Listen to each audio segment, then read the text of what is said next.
सर्वे भवन्तु सुखिनः के एक नए अंक में दोस्तों मैं आपका अभिनंदन करता हूं, आपका स्वागत करता हूं।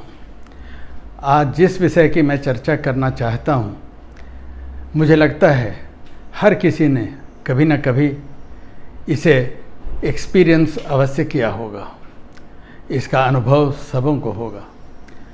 कुछ दिनों की बात है कि मैंने एक अपने मित्र को फ़ोन किया, बातचीत हुई।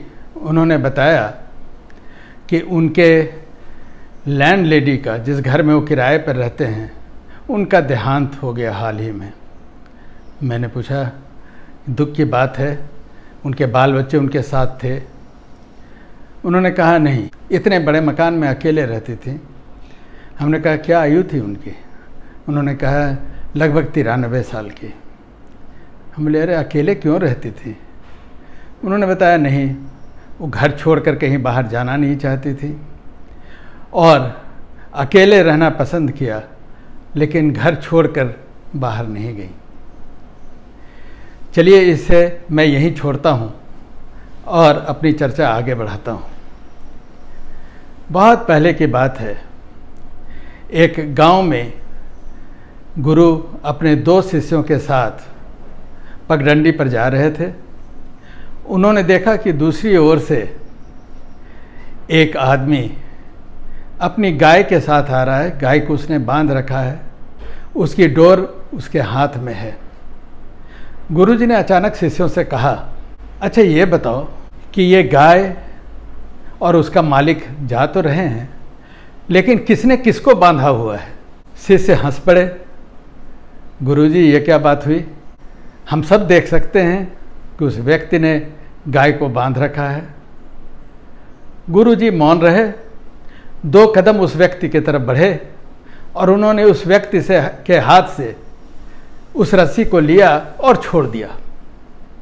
इसका नतीजा यह हुआ कि गाय ने छलांग लगाई और वो भागने लगी। उस व्यक्ति ने कहा ऐसा क्यों किया? और वह व्यक्ति बिना कुछ सोचे समझे उस गाय के पीछे दौड़ने लगा। ऐसा देख गुरुजी ने फिर प्रश्न किया अपने शिष्यों से, किसने किसे बांध रखा था? विचार करो। अगर गाय ने इसे नहीं बांध रखा था तो वह उसके पीछे क्यों दौड़ रहा है? दोस्तों, हम सब जिस बंधन में भी होते हैं, हम समझते हैं कि दूसरे को हमने बांध रखा है, लेकिन सच यह होता है कि यह 2 तरफा होता है।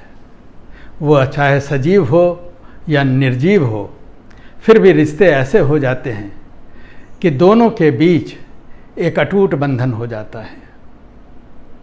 आप अपनी कलम को सहेज के रखते हैं, बहुत संभाल के रखते हैं, और अगर वो कलम टूट जाती है या खो जाती है तो आपके आंखों में आंसू होता है।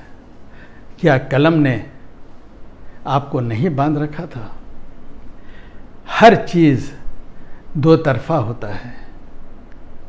इसीलिए जिस बुजुर्ग महिला की मैं बात कर रहा था, वो अपने घर से तो बंधी हुई थी, लेकिन सच्ची बात यह है कि घर ने उन्हें बांध रखा था, इसीलिए उसे छोड़कर वह नहीं जा सकी।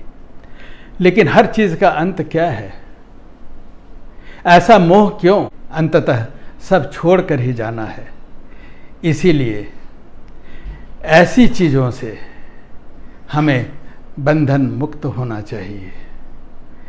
ऐसी चीज़ों के प्रति हमें इतनी आसक्ति नहीं होनी चाहिए कि हम अपने को मजबूर समझें, हम अपने को आज़ाद न समझ सकें। इस अंक में इतना ही। नमस्कार।